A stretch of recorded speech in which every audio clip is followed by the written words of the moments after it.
It began on a night when the city should have been asleep, but something was awake, something watching, something waiting, a faint echo of footsteps in a narrow deli lane, a child's hurried breath, a shadow stretching under a flickering street lamp, and then silence, the kind of silence that doesn't belong in a city of millions, the kind of silence that means someone small, someone innocent, has vanished into the dark. People say Delhi never stops moving, never stops breathing. But that night, for one minor girl, time froze down in those final moments before she disappeared. The air felt colder than winter. Stray dogs stopped barking. A rickshaw slowed, as if the driver sensed something was wrong but didn't dare to look back. No one knew it then, but this wasn't the first child to be swallowed by the shadows of India's capital. And it wouldn't be the last stop. This is the story of a pattern. A chilling sequence of incidents scattered across months and years, involving girls too young to defend themselves, too young to understand the cruelty waiting behind an ordinary door, a trusted face, or a familiar street. Each incident whispered the same warning, yet somehow no one heard it until it was too late. She was 11, a quiet girl with soft eyes and a habit of clutching her school bag tightly, as if it carried her whole world.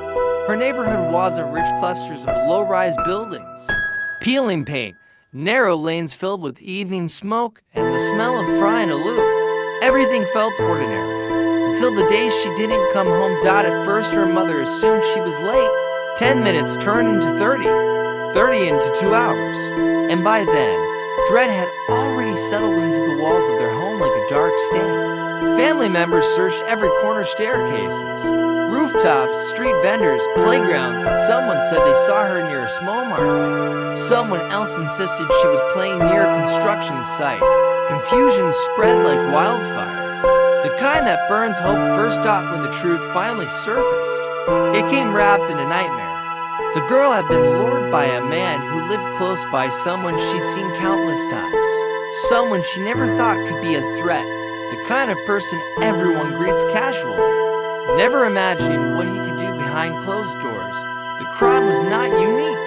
That was the most terrifying part. In different pockets of Delhi, east, south, old Delhi, similar incidents unfolded like recurring scenes of a horror story. A child missing, a neighbor behaving oddly, a cramped room holding secrets no one should ever discover.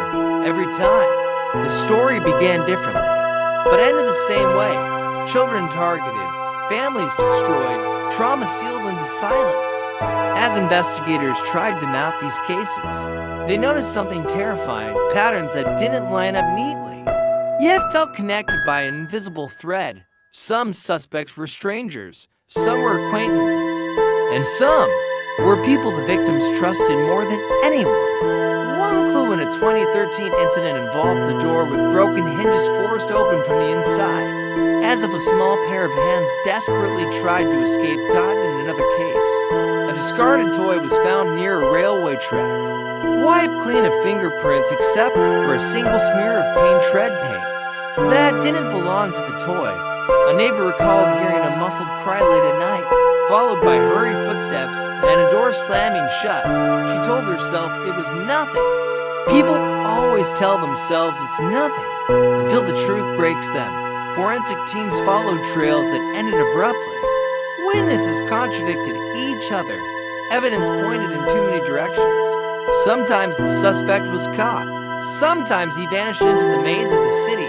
Sometimes, even when someone was arrested, the whispers continued. Was he the real one, or just another piece in a darker puzzle? Parents began walking their children to school, gripping their tiny hands like lifelines. Street corners once filled with laughter now felt haunted. Every shadow looked like a predator. Every silence felt like a warning. And then came the twist no one expected.